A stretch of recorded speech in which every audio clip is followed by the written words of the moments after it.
Bonjour à tous, je ne sais pas si vous m'entendez bien.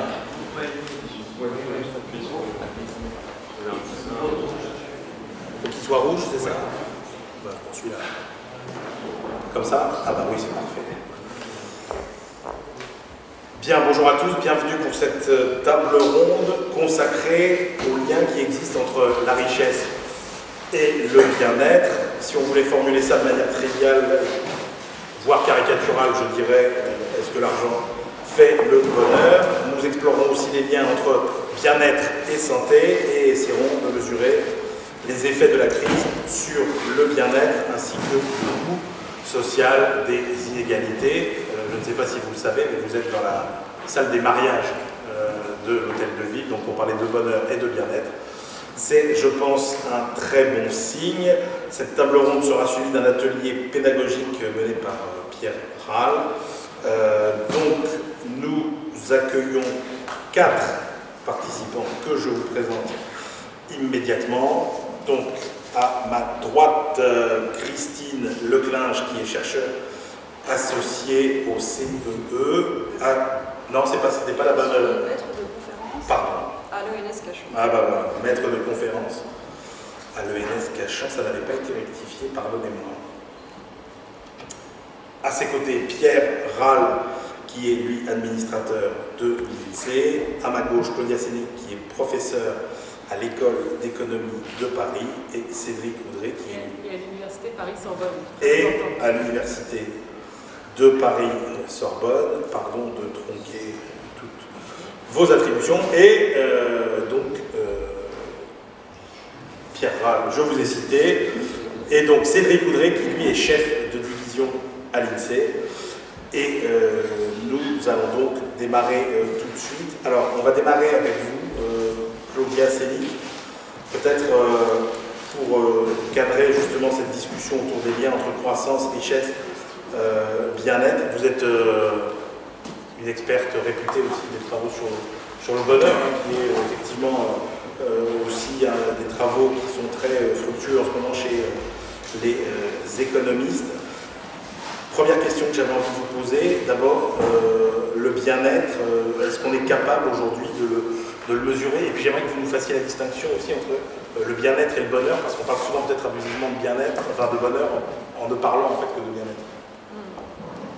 Merci pour ces questions. On peut mesurer différentes choses. On peut mesurer le bien-être, disons, vu de l'extérieur, en décidant de ce qui est important. Donc on peut vouloir mesurer la qualité de vie des gens, leur espérance de vie, leur niveau d'éducation, leur richesse, etc. Donc avec des indicateurs objectifs comme le fait par exemple la liste de développement humain. Mais on peut aussi essayer de mesurer quelque chose de plus subjectif, de plus ressenti, en posant des questions directement aux gens, en leur demandant d'exprimer eux-mêmes, de se noter, de donner une évaluation, un peu comme pour la douleur. Donc on leur demande, on leur pose des questions sur leur satisfaction dans la vie. À quel point êtes-vous satisfait de votre vie? Sur une échelle de 0 à 10. Donc 0 c'est très insatisfait, 10 très satisfait. On peut poser des questions, on peut formuler ça en termes de bonheur. À quel point êtes-vous heureux? 10 parfaitement heureux, 0 parfaitement malheureux. On peut poser des questions, alors ces deux questions-là, satisfaction dans la vie, bonheur, il y a aussi une question plus relative, on peut demander aux gens, par rapport à l'ensemble des possibles, à l'ensemble des vies possibles, comment vous situez-vous? Et si vous mettez 10, je suis dans la meilleure vie possible, pour moi aujourd'hui, dans ce qu'est le monde, et 0, je suis dans la vie la pire possible. Donc ces questions-là, elles mesurent quelque chose d'à la fois ressenti, hédonique, on dirait, et en même temps cognitif. C'est-à-dire, j'évalue ma vie, j'évalue, je la mesure, je dis à quel point je suis content ou pas par rapport à une note de référence. Il y a des questions plus instantanées. Au cours de la semaine dernière ou au cours de la journée passée, est-ce que vous êtes senti souvent gai, détendu, enthousiaste, au contraire stressé, en colère, triste? Et ça mesure plutôt le bien-être, l'humeur plus émotionnelle. Et puis il y a des questions qui mesurent aussi le sens que les gens donnent à leur vie, on appelle ça eudaimonique. Donc on a le bonheur hédonique, le bonheur plus cognitif, le bonheur plus eudaimonique. Et le bien-être, voilà, se décline un peu dans toutes ces dimensions-là. Alors est-ce que la première question qu'on se pose quand on voit par exemple les progrès matériels qu'on a fait depuis les 30 Glorieuses, c'est sur le lien entre croissance et bien-être. Est-ce qu'il y a vraiment un lien entre le bien-être, le bonheur et la progression matérielle, oui, l'aisance matérielle? Donc la réponse des données, on analyse les données, on analyse ce que disent des dizaines de milliers de gens en répondant à des enquêtes qui sont faites soit au sein d'un pays, soit au sein de plusieurs pays, d'enquêtes internationales comme enquête sur les World Value Survey, Open Social Survey, etc. Donc la réponse c'est oui et non. C'est-à-dire c'est une réponse qui, à la fois au sein d'un pays, les gens les plus riches se déclarent toujours plus heureux que les gens les plus pauvres. Il y a vraiment une relation très forte entre la position que j'occupe dans une société, mon niveau de revenu et le niveau de bonheur que je déclare. Entre pays, c'est pareil. Les habitants des pays riches se déclarent plus heureux que les habitants des pays pauvres. Donc oui, on a l'impression que la croissance qui a conduit les pays riches à devenir être riches rend les gens heureux. Ensuite, quand on suit l'évolution de l'économie au cours du temps, le cycle des affaires, c'est pareil. C'est-à-dire que le niveau de bonheur déclaré par les gens suit complètement le cycle des affaires. Par exemple, il y a une enquête faite par Gallup, qui est un institut de sondage, qui interroge 1000 ou 1500 Américains chaque jour. Donc, on mesure le bonheur moyen déclaré par les Américains au cours de la crise des subprimes. Le revenu par tête, et le bonheur moyen, pareil. Donc, dans un premier temps, la réponse est oui, quand on regarde les données de trois manières différentes. Après, le problème, c'est qu'on n'arrive pas à mettre en évidence, sur le long terme, cette relation positive entre croissance et bonheur. C'est-à-dire que si on compare des niveaux de bonheur déclarés par des populations à 30 ans d'écart, on n'arrive pas à... le niveau de bonheur, en moyenne, il reste le même. Alors là, ça ouvre un débat. Premièrement, pourquoi? Et deuxièmement, est-ce que c'est vrai? Est-ce que c'est pas un peu un artefact? Est-ce que c'est pas un peu lié au fait qu'on mesure le bonheur sur une échelle de 0 à 10? Et donc la manière dont les gens répondent à l'enquête au bout de 30 ans, ce qu'ils mettent derrière le 0, derrière le 5, derrière le 10, c'est pas la même chose que ce que mettaient les gens derrière ces notes 30 ans auparavant. Donc on n'arrive pas pour l'instant à établir le fait que la croissance sur le long terme permette d'élever durablement le bonheur des gens. En revanche, pour tout ce qui est court terme, comparaison au sein d'un pays ou entre pays, la réponse est oui. Alors, on va revenir sur les comparaisons entre pays, mais ce que vous avez dit sur la hiérarchie au sein d'un pays, c'est-à-dire qu'en gros, les plus aisés se disent plus heureux que les plus pauvres, et ça quels que soient les pays. Est-ce que ça ne veut pas dire aussi que le bonheur ne dépend pas seulement de votre niveau de revenu, mais de votre place dans la société? Est-ce que le fait de savoir que vous êtes parmi les plus aisés, est-ce que ça suffit pas déjà à vous rendre heureux? Voilà, il y a sûrement deux aspects dans le fait que les gens qui ont un niveau de vie plus élevé sont plus heureux que les gens pauvres.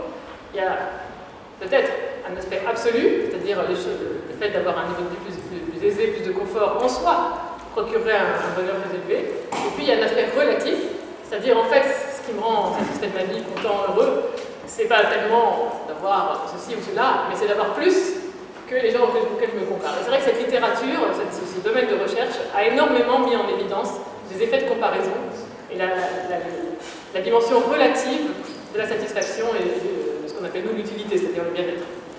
Est-ce que ça veut dire qu'il n'y a pas de... J'ai envie de dire, est-ce qu'il n'y a pas de seuil de satiété finalement? C'est-à-dire est-ce qu'il n'y a pas un moment où l'argent ne compte plus, entre guillemets? Alors ça c'est une hypothèse séduisante que certains auteurs ont eu envie d'avancer. Par exemple, Richard Layard a écrit qu'une fois qu'un pays avait dépassé un seuil de 15 000 $ par habitant par an, la croissance n'apportait plus rien. En fait, ça, c'est pas dans les données. C'est-à-dire que quand on regarde, encore une fois, les réponses des gens dans ces grandes enquêtes, on n'observe pas une sorte de coude. C'est-à-dire que tout à coup, la satisfaction montrait avec le niveau de vie, puis hop, elle arrête une sorte de plafond. On n'observe pas, c'est pas dans les données. Mais en revanche, ce qu'on peut dire, c'est que une hypothèse de base de l'économie, c'est que les gens ont un goût pour la diversité. Ils aiment bien faire des choses différentes, consommer des produits différents. Une fois qu'on a fait quelque chose, qu'on est allé assez loin dans certaines dimensions, on a envie de faire autre chose. Donc, peut-être que quand on va assez loin dans le confort matériel, au bout d'un moment, ça n'avance plus trop dans cette direction en termes de bonheur, et il faut peut-être un peu diversifier vers des occupations ou des loisirs, peut-être plus d'un autre ordre.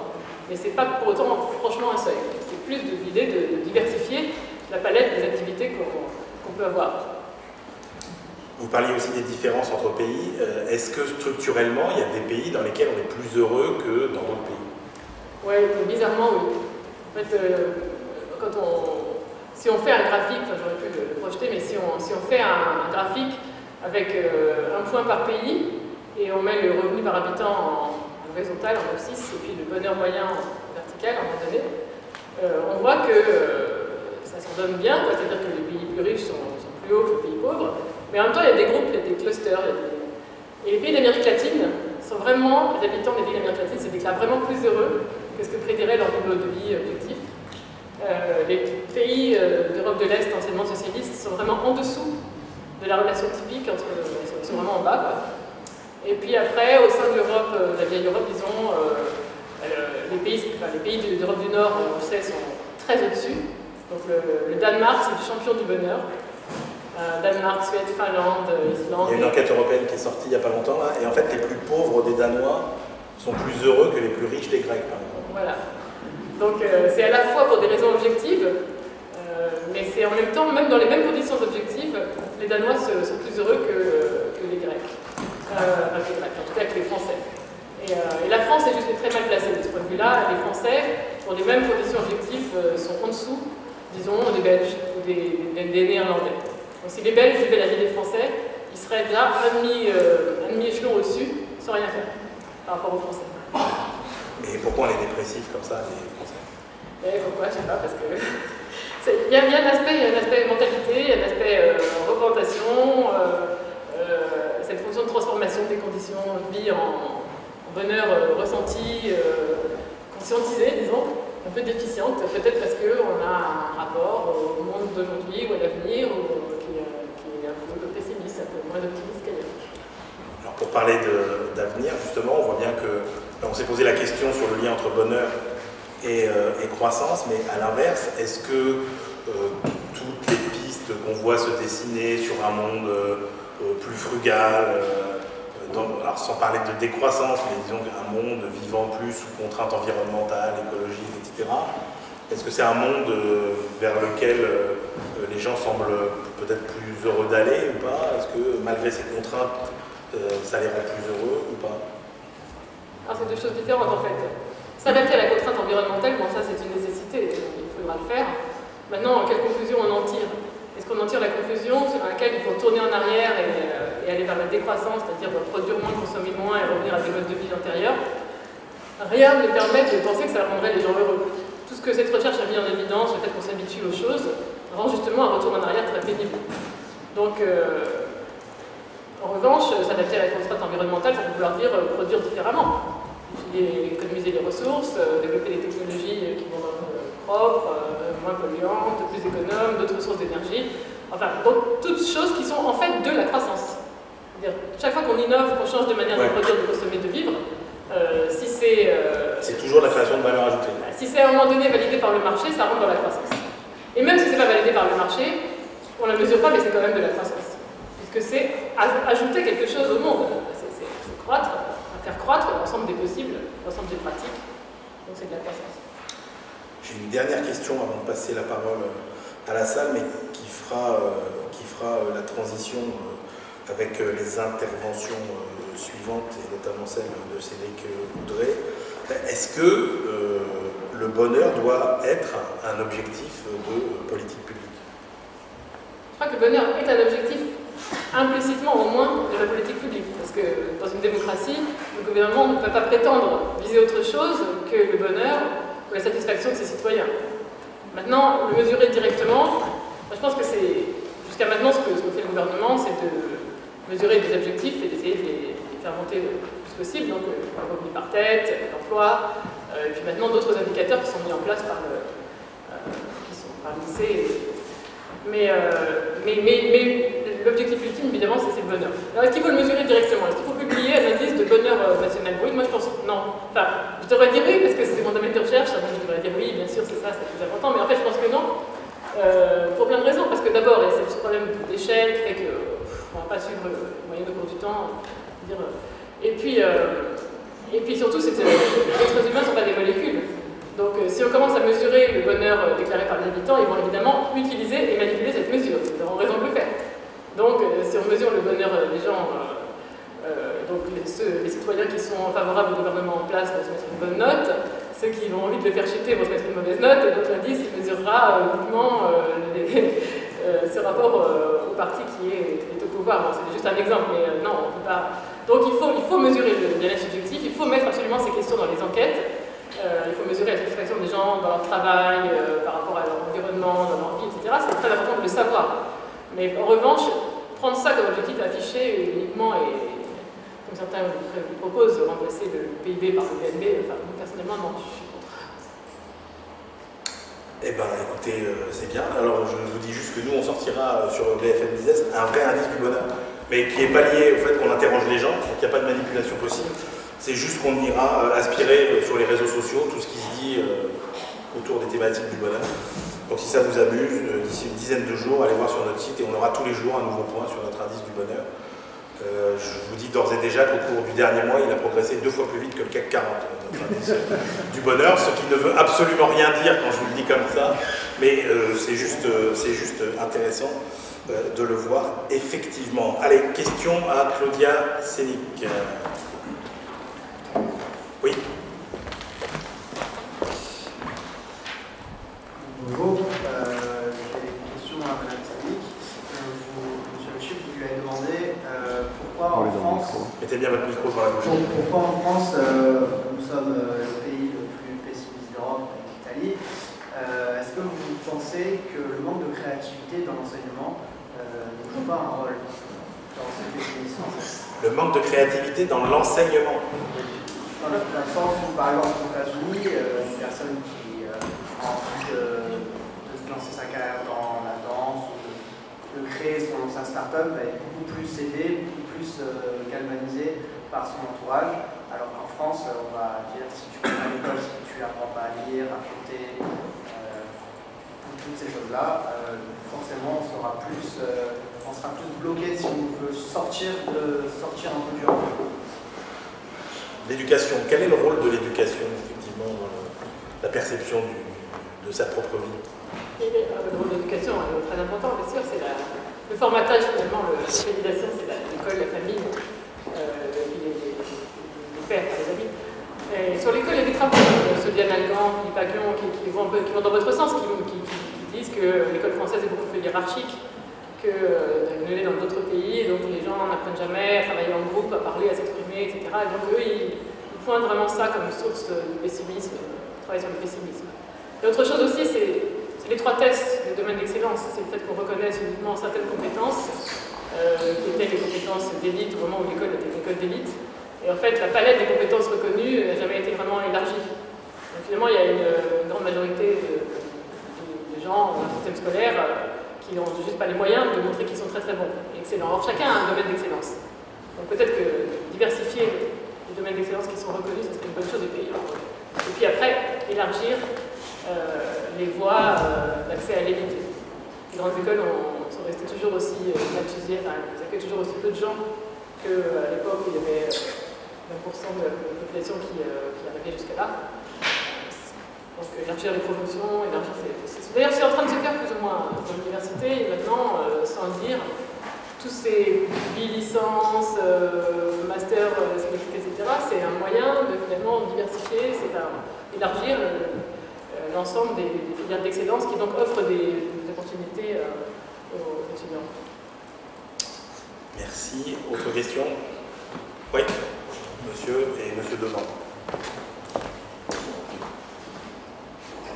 Oui, bonjour. Je voudrais savoir si vous arrivez à distinguer dans la mesure du bonheur le bonheur individuel et le bonheur collectif. Est-ce que l'analyse est différente? Du coup, existe-t-il une manière de mesurer la cohésion sociale et le plaisir de vivre ensemble? Il y a pas mal de questions, ça se mesure par ce qu'on appellerait nous le capital social. C'est-à-dire, est-ce que les gens se sentent intégrés dans un réseau local ou associatif? Donc, il y a pas mal de questions sur la confiance, sur à quelle fréquence vous voyez vos collègues, vos amis, en dehors du travail bien sûr. Est-ce que vous participez à des activités? Donc on peut, comment vous percevez votre environnement, votre entourage immédiat. Donc il y a des questions là-dessus, ouais. Évidemment c'est très lié, enfin, c'est vraiment un capital social, donc le fait, est-ce que vous avez quelqu'un sur qui vous pouvez compter en cas de problème, ce genre de choses, très corrélé avec le bonheur.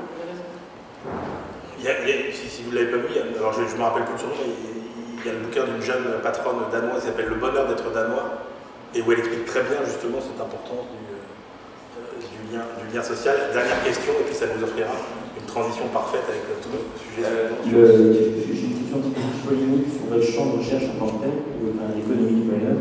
Est-ce que vous pensez que l'économie a finalement une légitimité à du bonheur? Est-ce qu'on ne tombe pas dans une sorte de pantophénie, c'est-à-dire de volonté de tout quantifier? Est-ce que la science économique en tant que telle a véritablement un pouvoir pour parler du bonheur?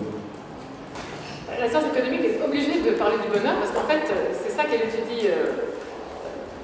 La manière dont l'économiste se représente les actions des gens, que ce soit un consommateur ou quelqu'un qui est un citoyen, ou alors un producteur, c'est d'essayer d'atteindre un niveau aussi élevé possible de quelque chose qu'on appelle l'utilité pour être sûr qu'on ne sait pas de quoi on parle. Derrière cette notion d'utilité que les gens poursuivent, on comprend bien que c'est le bien-être qu'on poursuit.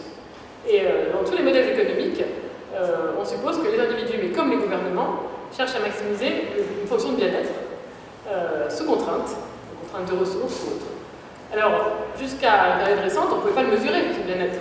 Donc on mesurait la production, la consommation, etc. Mais personne n'a jamais dit en économie qu'il fallait maximiser la production. Jamais. Toujours le bien-être. Alors maintenant qu'on a les moyens de le mesurer, grâce à ces enquêtes, on ne peut pas s'empêcher de se demander si tous les modèles qu'on a construits, toutes ces hypothèses qu'on a élaborées, elles sont vraies. Est-ce que vraiment les gens, dans les choix qu'ils font au jour le jour, et les gouvernements, dans les mesures qu'ils mettent en œuvre au jour le jour, ils vont vraiment dans le sens de plus de bonheur. Donc c'est une manière aussi de valider les modèles économiques et leurs hypothèses. Donc j'ai envie de dire qu'on ne peut pas faire autrement. Alors la question sur la quantification, vous avez raison, les économistes veulent quantifier, mais de toute façon, pour répondre à ces questions, à savoir est-ce qu'on va dans la bonne direction, est-ce que la croissance finalement ça rend les gens heureux, est-ce que le chômage c'est important, qu'est-ce qui est plus important, le chômage ou l'inflation, est-ce que l'inégalité ça compte? Si on veut répondre à ces questions, on va commencer à répondre, disons. On est bien obligé d'essayer de mesurer un peu. Et donc effectivement on quantifie sans vergogne. Merci Claudia Sénic. Alors justement, on va peut-être avoir, et même très certainement avoir des éléments de réponse sur un des domaines que vous venez de citer, qui sont les inégalités. Et je vais donc passer la parole à Cédric Oudré, qui va nous expliquer justement comment mesurer le coût social des inégalités. Merci, bonjour à tous. Effectivement, les remarques de Claudia Sénic pour terminer sur la nécessité de quantifier le rôle des inégalités, le rôle de la croissance dans le bien-être sont des questions importantes. Moi, ce dont j'aimerais vous parler aujourd'hui, c'est issu d'un travail scientifique en cours avec des autres collègues de l'INSEE, c'est justement de la question en fait, comment on peut faire pour ancrer un peu quantitativement ce débat sur l'ampleur des inégalités, pourquoi c'est une question importante à se poser, et donc essayer de remettre ça dans le contexte un peu de la décision publique. Alors, donc, poursuite de la croissance et puis réduction ou maintien des inégalités, c'est évidemment deux objectifs assez importants de la performance économique et sociale d'un pays. Et en même temps, c'est des objectifs qui parfois peuvent être un peu contradictoires. Vous savez que la croissance ne réduit pas toujours les inégalités à long terme. Ça, c'est un peu la controverse entre Kuznets et puis, par exemple, les travaux plus récents de Piketty, qui ont été développés, finalement, les inégalités ont pas mal réaugmenté dans la deuxième partie du XXe siècle. Et puis, par ailleurs, mettre une politique de redistribution, ça peut générer certains effets, des incitatifs sur l'investissement, sur le comportement d'offre de travail, qui peuvent pénaliser, dans certains cas, la croissance. Donc on a bien deux objectifs qui parfois sont un peu contradictoires et pour un décideur public, pour un décideur politique, c'est compliqué, ou pour un économiste qui travaille en milieu opérationnel, c'est compliqué parfois d'arriver à formuler un diagnostic clair à partir d'indicateurs de croissance d'un côté et d'indicateurs d'inégalité de l'autre côté. Donc ce qu'on aimerait, c'est pouvoir disposer d'un indicateur qui va synthétiser ces deux dimensions, je me concentre aujourd'hui sur ces deux dimensions-là, un indicateur qui serait explicite sur la façon dont justement on fait l'arbitrage un peu entre ces deux objectifs politiques, et puis si possible, en plus d'être explicite, essayer d'objectiver cet arbitrage en partant des préférences de la population. Donc, rejoindre un peu les questions qui étaient posées sur le bien-être au niveau individuel, le bien-être au niveau de la société dans son ensemble. Donc nous, ce qu'on a essayé de poursuivre comme approche, c'est une approche utilitariste. On a utilisé des fonctions d'utilité intercomparables. C'est un point important, c'est-à-dire qu'on va se mettre, on va faire de la modélisation un petit peu, hein. On va imaginer la population comme étant composée d'un ensemble de N individus qui ont des revenus.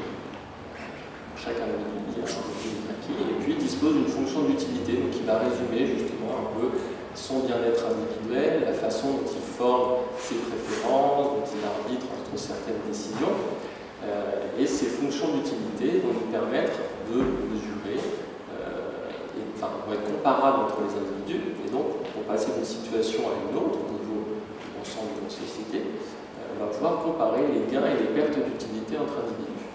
Ça, c'est une hypothèse importante.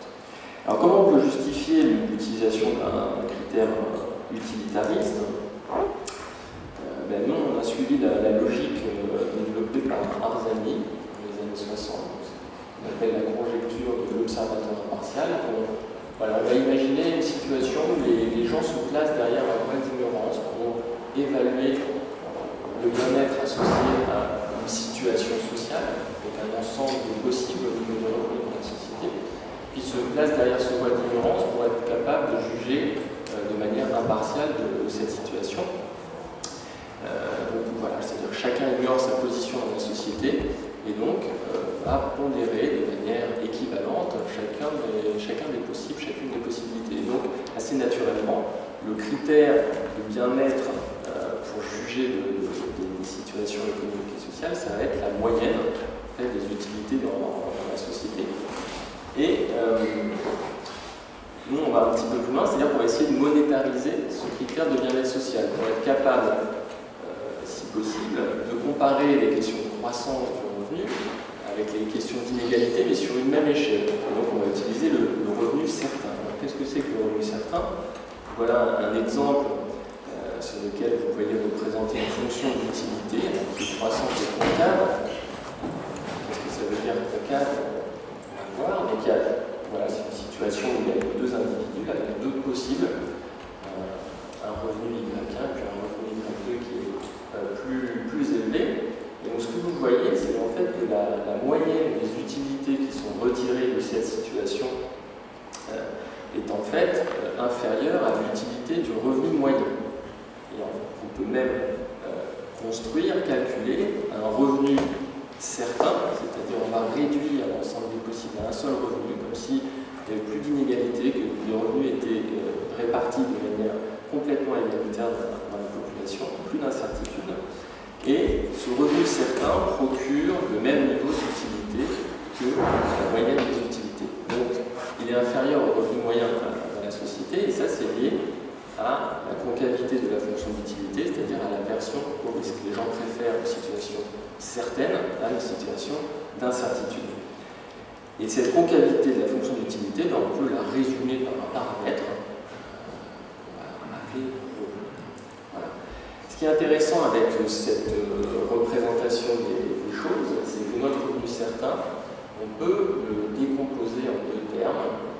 Donc un terme de revenu moyen, c'est-à-dire que c'est un critère qui va prendre en compte les aspects de croissance du revenu, et puis un autre terme qui est composé d'un indice d'inégalité qui dépend en fait de la courbure d'utilité de la fonction d'utilité, qui est un indice qui a été imaginé par Atkinson dans les années 70. Et donc on a bien un critère qui synthétise l'arbitrage entre les deux objectifs importants de politique économique et sociale. Quand le paramètre de concavité est nul, en fait, il n'y a pas de concavité, la utilité est linéaire, donc on retombe sur un critère de croissance pure, et puis quand ce paramètre croît, en fait, on on a un critère qui va accorder plus d'importance aux questions d'inégalité, en particulier aux questions de revenus des catégories modestes. Donc on se rapproche d'un critère de choix social un peu plus rôlien. Donc la question qui reste, on a un critère synthétique, un critère qui explicite l'arbitrage entre les deux objectifs. Il reste la question de l'objectivation, comment on fait pour choisir ce paramètre rho de manière à rendre ce critère opérationnel. Et donc là, on va utiliser les questions sur la satisfaction de la vie, dont on parlait de Gassenic, puisqu'en fait, ces questions-là, la réponse à ces questions-là, correspond à peu près à la notion d'utilité qu'on manipule en économie. Et donc, on souhaite mesurer. Il y a beaucoup de travaux, de littérature assez riche pour valider ces questions-là du point de vue conceptuel. C'est vraiment proche des concepts d'utilité. Et puis, empiriquement, il y a aussi pas mal de travaux qui montrent que ça réagit de manière assez bonne, c'est-à-dire qu'il y a vraiment une base commune dans la façon dont les gens répondent à ces questions. Si vous posez la question à quelqu'un, que vous demandez à des amis de cette personne d'évaluer la satisfaction de ce quelqu'un, ben en fait, il y a des réponses qui sont vraiment très très proches. Il y a une base commune d'évaluation, ça réagit bien à certains événements importants de la vie, un mariage, un décès, la naissance d'un enfant, etc. Ça évolue vraiment dans le sens. Et donc, nous, notre travail a consisté à identifier la relation entre l'utilité et le revenu, pour en mesurer la neutralité, à partir de l'observation de la relation entre satisfaction et revenu. Donc, voilà ce que donne cette, je ne sais pas si vous voyez très très bien, ce que donne cette relation sur les données de 2011. Donc en abscisse, vous avez le revenu, et puis en ordonnée, les réponses à la satisfaction, et donc vous reconnaissez une relation concave. Donc nous, notre travail a consisté à mesurer de manière rigoureuse cette concavité. Une fois que vous pouvez revenir à la courbe précédente, parce que, et vous me dites si je me trompe complètement, et ça exprime quoi? Ça exprime que plus vous êtes au bas de l'échelle des revenus, plus votre satisfaction, plus vous êtes sensible à l'augmentation de votre revenu en fait. Exactement, exactement. Cette concavité, ça rejoint un peu le concept de satiété qu'on parlait tout à l'heure, c'est-à-dire que finalement, 1 euro, 10 euros de revenus, c'est bien plus important pour quelqu'un qui n'a pas de quoi s'acheter le journal que pour quelqu'un qui vit le luxe, même sans aller jusque-là. Pour quelqu'un qui possède. Voilà, pour quelqu'un qui possède, qui touche plus de revenus. Donc voilà, ça traduit quand même le concept de satiété au niveau individuel, et donc nous, dans notre contexte aussi au niveau à l'échelle sociale. Donc une fois qu'on a estimé ce paramètre, on peut construire notre indicateur et puis le comparer à l'indicateur de niveau de vie, de revenu moyen, c'est qu'on pourrait l'utiliser, le pic par tête. Vous voyez que le niveau de vie moyen, c'est la courbe en bleu, notre critère de moyenne sociale, notre équivalent monétaire de moyenne sociale, c'est la courbe en rouge. Vous voyez que ça ne délivre pas exactement les mêmes messages à la période 96 et 2012. C'est libre d'enseignement parce que ça permet de vérifier, par exemple, sur la période 96-2001, qui était une période de croissance assez forte en France. La croissance a profité à tous. Les deux indicateurs évoluent de manière exactement identique. Et en revanche, à partir de la crise, le niveau de vie moyen continue à progresser un peu, même s'il a ralenti au début. En revanche, du point de vue du bien-être social, on a un arrêt net, et ça c'est lié au fait que la crise a touché de manière plus forte les catégories les plus modestes. Donc voilà, on a un critère qui synthétise ces deux objectifs, qui permet d'ancrer quantitativement le débat sur l'ampleur des inégalités, et puis qui est bien une aide objective et opérationnelle pour un décideur public, parce que justement, ça permet de trancher quand on a des évolutions qui ne fournissent pas le même diagnostic entre les indicateurs de croissance et les indicateurs d'inégalité. Voilà. Alors, est-ce que ce qui explique le décrochage, j'ai envie de dire, c'est justement ce creusement des inégalités, le fait que voilà, tout le monde n'a pas traversé la crise de la même façon? Exactement, mais si je reviens un peu sur le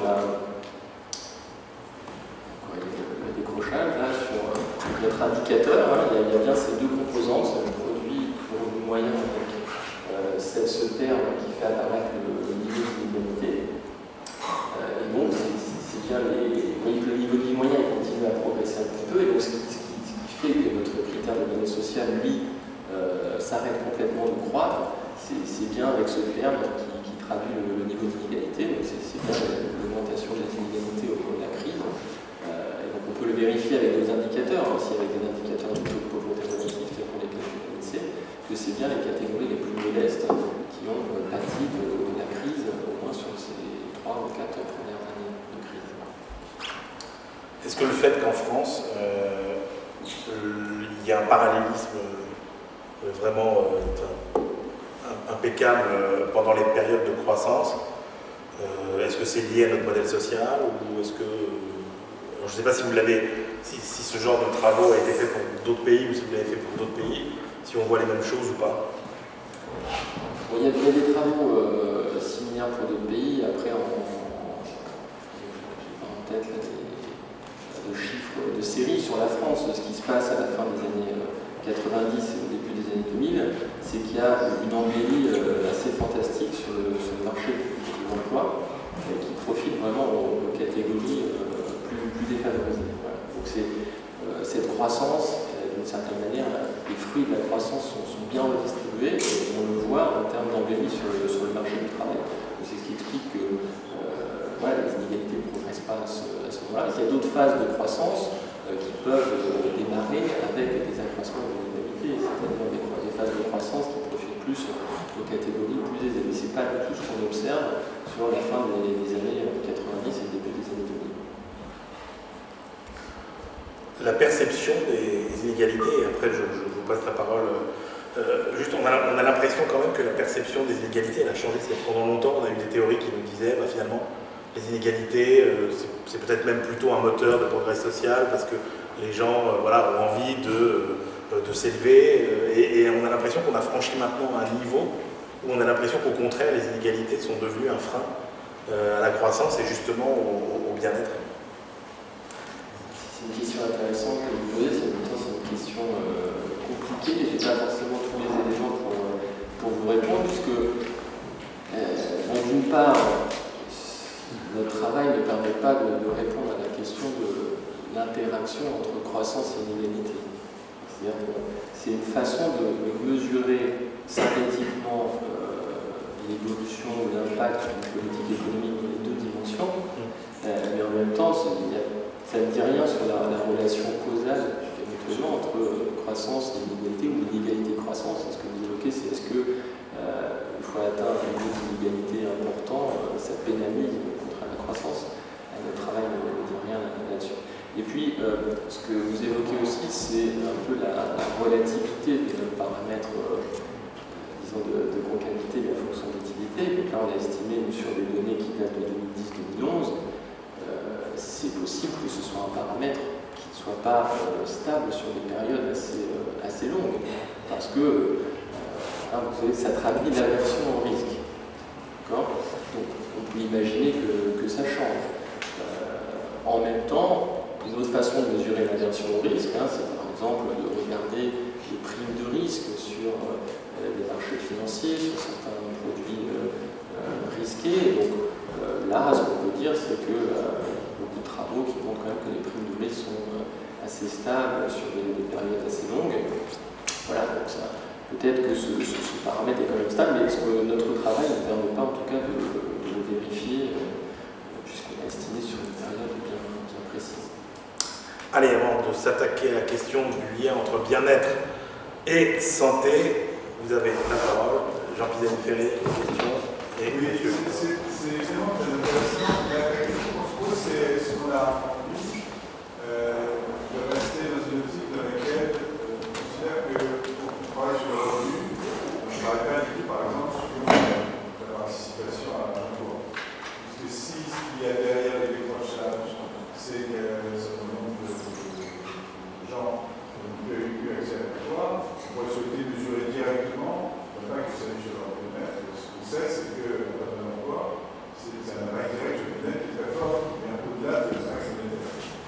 qu'on a raison à ce moment-là de rester dans une mesure qui dépend essentiellement des revenus, qui ne fait pas intervenir d'autres paramètres? C'est évidemment une question importante. Le point de départ de notre travail, c'était un peu une insatisfaction par rapport au tableau de bord habituel de la performance économique et sociale. Même quand vous travaillez en milieu opérationnel, vous allez avoir un cabinet qui vous appelle, on veut mettre en place telle ou telle mesure économique. Cabinet ministériel. Cabinet ministériel, c'est bon. Voilà, combien ça va faire en croissance, combien ça va faire sur les inégalités, combien il y aura de perdants, c'est une façon aussi de choisir. Et la difficulté qu'on rencontre, alors, dans les tableaux de bord des sujets habituels, on peut mettre des indicateurs de croissance, on peut mettre des indicateurs d'inégalité, on peut mettre des indicateurs d'emploi, tout un tas d'indicateurs, et à la fin, il faut quand même donner une réponse à ce décideur politique qui lui permette de trancher et de choisir. Et il a ses propres préférences, il représente aussi une partie de la population. Mais quand on est économiste et qu'on va lui faire des recommandations, on n'a pas envie de mettre nos propres préférences, on a envie de pouvoir avoir un indicateur qui délivre un diagnostic sans équivoque. Voilà, donc c'était un peu notre démarche. Donc c'est sûrement une démarche qui nécessite d'être complétée pour comprendre en profondeur pourquoi justement ces indicateurs évoluent soit dans le même sens, soit décrochent l'un de l'autre. Mais en même temps, la démarche permet à la fin de délivrer un diagnostic. Jean, oui. Est-ce que les hypothèses qu'il y a derrière, c'est quand même une hypothèse de marché du travail qui soit si c'est pas le cas. Le marché du travail, comment? Il est à l'équilibre. D'accord. Si c'est pas le cas, est-ce qu'il ne faut pas introduire justement la question de l'impact sur le domaine individuel du revenu par rapport à l'emploi? Là, si vous voulez, on est dans une logique, alors pour reprendre un terme un petit peu technique, on est dans une logique d'utilité indirecte. D'accord? On se concentre sur l'utilité du revenu, mais qui est une utilité indirecte qui résume en fait l'ensemble des décisions de consommation notamment qui peuvent être prises sur un panier de biens plus large. Alors, ce qu'évoquait tout à l'heure Claudia Sénic, c'est des choix qui sont à partir de ces fonctions d'utilité sous certaines conditions, en particulier des conditions de ressources. L'utilité indirecte, c'est justement ça, c'est-à-dire c'est une fois que vous prenez en compte cette contrainte de ressources, de revenus, quel est le niveau maximum d'utilité que vous pouvez espérer. Et ça ne dit pas comment vous avez alloué ce revenu entre différents types de consommation. Voilà. Donc, nous, on est dans cette d'utilité indirecte qui résume en fait les choix, mais comme vous le dites, après l'utilité, elle découle aussi peut-être de la source de ce revenu, c'est-à-dire est-ce que c'est un revenu d'emploi ou est-ce que c'est un revenu de subsistance, etc. C'est sûr qu'il y a des effets plus psychologiques dans la façon dont les gens forment leur opinion, leur réponse sur la satisfaction. Donc on en tient compte quand même dans notre modélisation, c'est-à-dire qu'on ne tient pas compte juste de revenus, mais on estime une fonction d'utilité du revenu avec aussi des caractéristiques individuelles à tenir compte de ces effets-là. Ça répond à votre question. Monsieur. Avez-vous tenté de territorialiser quelque part votre recherche, des résultats, peut-être par ce moyen de faire apparaître quelque part les endroits, les lieux où il y a de la croissance, mais aussi où il y a des inégalités, et de voir un peu, pour faire écho aux travaux de Laurent Davézy, Céline Alandier, ce sont les endroits où se crée de la croissance qui a plus d'inégalité, et qui a de moins en moins finalement de hauts revenus parce qu'il y a des transferts qui s'effectuent. Est-ce que vous avez abordé cette question-là dans votre recherche? Non, on n'a pas abordé dans notre recherche, donc territorialisation, là, ce serait plutôt au niveau mondial, peut-être avoir une comparaison entre pays plutôt au sein d'un pays. Enfin, encore, on pourrait sûrement faire des choses en infranationales. On ne pourrait pas le faire avec les données qu'on a utilisées parce qu'on travaille sur un échantillon qui est représentatif que de la population totale de France métropolitaine, pour être exact. En revanche, les travaux auxquels Claudia Sénic faisait référence sur les comparaisons en termes de satisfaction entre pays, ces données-là pourraient permettre de répondre à votre question et de voir à quel point les inégalités, les populations sont sensibles au degré d'inégalité. Voilà, nous, on s'est tenté de travailler sur la France entière.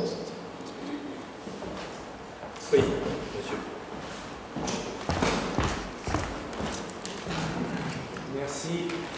C'est une toute petite question par rapport à la courbe de revenu et du revenu corrigé. On a revoir, si je ne me trompe pas. Il y a un décrochage de la courbe du revenu corrigé dès 2005, en fait, empiriquement, alors qu'on parle des effets de la crise en fin de période. Mais qu'est-ce qui explique le décrochage de 2005 ? Je suppose une augmentation dans l'inégalité telle qu'elle est mesurée par votre indice, mais pourquoi? C'est la question. C'est une bonne question. C'est effectivement, c'est un indicateur qui est sensible à ce qui peut se passer en bas et en haut de la distribution. Hein. Donc, voilà, des variations même assez faibles des inégalités peuvent avoir un impact sur l'évolution de l'indicateur. Je pense qu'il faut plus le regarder sur une échelle temporelle suffisamment importante. C'est toujours compliqué de faire la conjoncture de l'inégalité ou de la pauvreté, même à un rythme annuel. Voilà, on a des outils qui sont quand même plus adaptés pour regarder des périodes de moyen terme, voire de long terme. Merci beaucoup Cédric Coudray. Eh bien, on va passer maintenant à un autre aspect. On va explorer un autre aspect autour des liens entre croissance, bien-être et santé. C'est justement le lien entre bien-être et santé. Et c'est Christine Leclinge. Je rappelle que vous êtes donc maître de conférence à l'École normale supérieure de Cachan. Je vous remercie. Donc, mon exposé va porter effectivement sur les liens entre santé et bien-être. Je ferai juste un petit point sur la relation entre dépenses de santé et richesse, approchée par en introduction. Donc, pourquoi est-ce que... Voilà. Le plan que je vais suivre.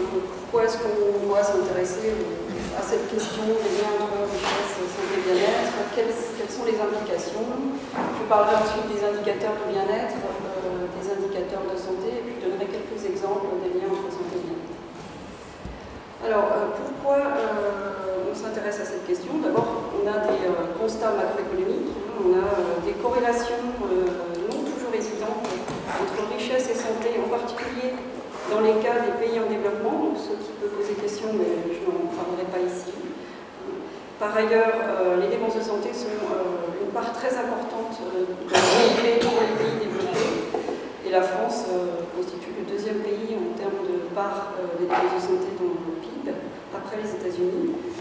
Et on envisage, les prévisions montrent que les dépenses de santé ne vont jamais vont continuer à croître dans les pays développés en particulier. Et enfin, la santé contribue de façon importante aux performances économiques. On a des modèles de croissance où la santé est un capital avec des externalités, donc dans les modèles de croissance endogène, avec une source, le modèle de Grossman, que vous connaissez peut-être. Donc la santé un capital, la santé source d'externalités négatives et positives. Alors toutefois, les liens entre santé et bien-être, on ne peut pas les considérer comme réductibles à des corrélations entre agrégats, ou éventuellement des additifs, on peut les mettre en évidence. Ce qui est intéressant, c'est d'essayer, du point de vue politique, de politique économique, de comprendre les liens de causalité qui peuvent exister à des niveaux plus individuels entre santé et bien-être. Et c'est de ça dont je vais vous parler. Je vais vous parler de l'importance de développer des approches microéconomiques pour évaluer ces liens entre la santé et le bien-être, bien-être et la santé. Alors, d'un point de vue microéconomique, déjà, il faut bien cerner la question qu'on veut traiter. Puisqu'il y a énormément de questions pertinentes sur les liens entre santé et bien-être. Donc, il faut identifier cette question précisément. Il faut aussi choisir des indicateurs pertinents. Il y a une multiplicité d'indicateurs qui ont leurs avantages et leurs limites. Donc, le choix des indicateurs est important. Le choix des données est également très important. Et puis, il est important également, au-delà des corrélations, d'essayer de mettre en évidence des liens de causalité entre la mauvaise santé, la santé précaire ou la bonne santé et des indicateurs de bien-être. Alors justement, qu'est-ce qu'il faut retenir comme indicateur de bien-être et de santé? Alors, concernant les indicateurs de bien-être, comme Claudia Sénic l'a dit, et aussi Cédric Goulet, de manière un petit peu moins précise, il y a énormément d'indicateurs de bien-être. Il y a des indicateurs synthétiques, donc le PIB par habitant, c'est un indicateur de bien-être, des indicateurs agrégés, il y a de satisfaction, il y a des indicateurs de développement humain, des indicateurs de pauvreté multidimensionnelle, etc. Donc on a beaucoup d'indicateurs, et puis vous avez des indicateurs de bien-être individuel. On utilise assez souvent le revenu par unité de consommation, ça c'est un indicateur qui est assez souvent utilisé pour ses propriétés et sa facilité de calcul. Et puis vous avez aussi les consommations qui peuvent être un indicateur de bien-être. Et puis vous avez par ailleurs des indicateurs multidimensionnels. Et là je ferai référence aux théories des philosophes économistes que vous connaissez sans doute, comme Amartya Sen, qui insiste sur les fonctionnements, les capacités des individus. Vous avez aussi un indicateur qui est important, qui a été proposé par Marc Fleurbet et François Méniquet, qui a fait l'objet de travaux empiriques assez récents, qui s'appelle donc le revenu équivalent, qu'on peut utiliser dans plusieurs dimensions, donc en particulier le revenu équivalent santé. Vous avez tous ces indicateurs plus individuels qui peuvent être évalués, donc doivent être évalués sur des enquêtes à partir d'enquêtes microéconomiques. Donc des enquêtes posées à une population, un échantillon représentatif de la population, par exemple, ou à des échantillons plus restreints. Donc il est intéressant d'avoir ce lien, cet aspect microéconomique quand on veut travailler sur les liens entre la santé et le bien-être. Alors, donc ça, ce sont toujours les indicateurs de bien-être. Je parlerai tout à l'heure des indicateurs de santé. Donc, l'exposé de Cédric Goulet particulièrement a fait référence à l'utilitarisme, qui est une philosophie d'évaluation sociale que les économistes utilisent beaucoup, qui consiste à sommer les utilités et qui a aussi comme autre aspect d'être conséquentialiste. Et puis vous avez l'approche welfariste qui consiste à évaluer le bien-être par les utilités, mais sans forcément adopter une approche conséquentialiste. Alors bien sûr, c'est la base des philosophies d'évaluation économique, mais qui ne sont pas non plus sans poser quelques difficultés. J'aurai peut-être l'occasion de vous dire deux mots. Et donc il y a des approches plus récentes, du moins qui font débat avec les approches utilitaristes, les approches dites post-welfaristes, et on retrouve des philosophes économistes comme promoteurs de ces approches. Je cite toujours Marc Fleurbet, je cite aussi Amartya Sen, qui insiste sur le fait que quand on a une approche utilitariste, ou quand on cible l'utilité, eh bien on ne prend pas en compte le fait que certains individus ont ce qu'on appelle des préférences adaptatives, c'est-à-dire qu'ils s'adaptent beaucoup à leurs contraintes, et donc ils peuvent avoir une satisfaction tout à fait correcte, alors même qu'ils vivent dans des conditions très défavorables. Donc la question des préférences adaptatives, je pense que c'est une question très importante pour prendre en compte le bien-être. Alors, donc se pose aussi la question de la comparaison interpersonnelle du bien-être qui est supposée validée dans l'approche utilitariste classique et qui peut aussi poser question, est-ce qu'on compare le bien-être de manière interpersonnelle personnel de façon immédiate, ou est-ce qu'on a quelques réticences à le comparer. Voilà, donc la question des préférences adaptatives, je pense que pour la santé, c'est vraiment une question fondamentale. Les individus peuvent s'adapter à leurs contraintes et ne pas penser que c'est très important de s'occuper de leur santé parce qu'ils ont beaucoup d'autres choses ils doivent cibler beaucoup d'autres préoccupations, par exemple trouver un travail, s'occuper de leurs enfants. Alors, j'en viens justement aux indicateurs de bien-être, de santé, pardon. Alors, justement, la santé, ça n'est pas que l'absence de maladie ou l'absence de handicap, etc. C'est plus généralement ce que nous dit l'Organisation mondiale de la santé, oui, c'est que la santé, c'est un état complet de bien-être. Un état complet de bien-être. On a un lien très direct entre santé et bien-être. Ça n'est pas seulement l'absence de maladie et d'infirmité. Et plus spécifiquement, là, dans les années 80, l'OMS parle de la qualité de vie qui doit être intégrée à cette appréciation de ce qu'est la santé, la qualité de vie qui signifie l'opportunité de faire des choix et d'être satisfait de vie. Donc on a une appréhension assez extensive de ce qu'est la santé.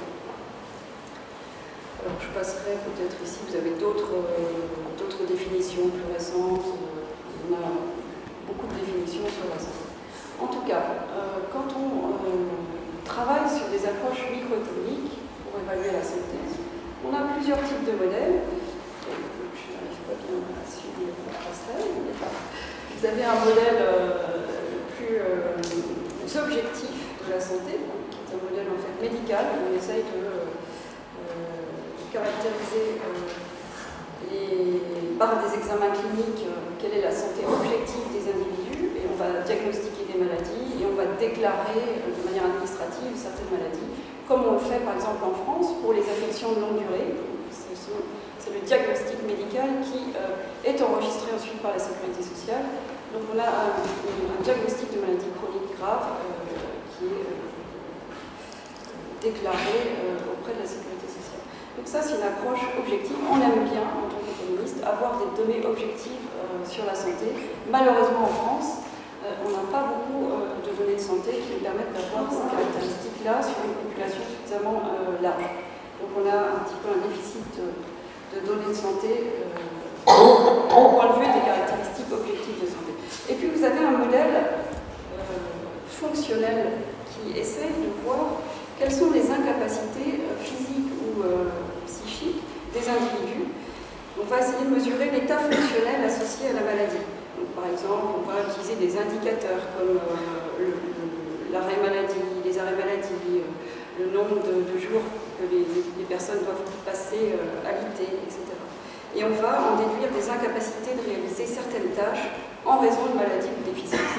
Et puis vous avez le troisième modèle, le modèle subjectif, qui est donc un petit peu comme, pour faire un parallèle avec les indices de satisfaction, vous avez donc ces indices de santé perçue, qui sont des indices de qualité de vie liés à la santé, et on va donc évaluer ces indicateurs pour les individus, et ça aboutira éventuellement à la déclaration de symptômes physiques, et également à la déclaration de mal-être social et psychosocial.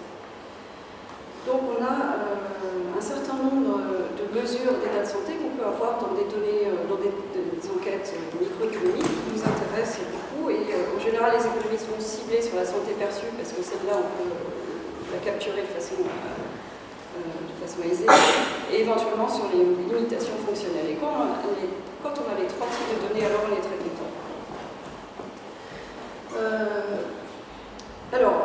Donc les indicateurs d'état de santé, ce sont toutes ces mesures dont je vous ai parlé, et puis vous avez également d'autres types d'indicateurs qui sont plutôt des indicateurs synthétiques,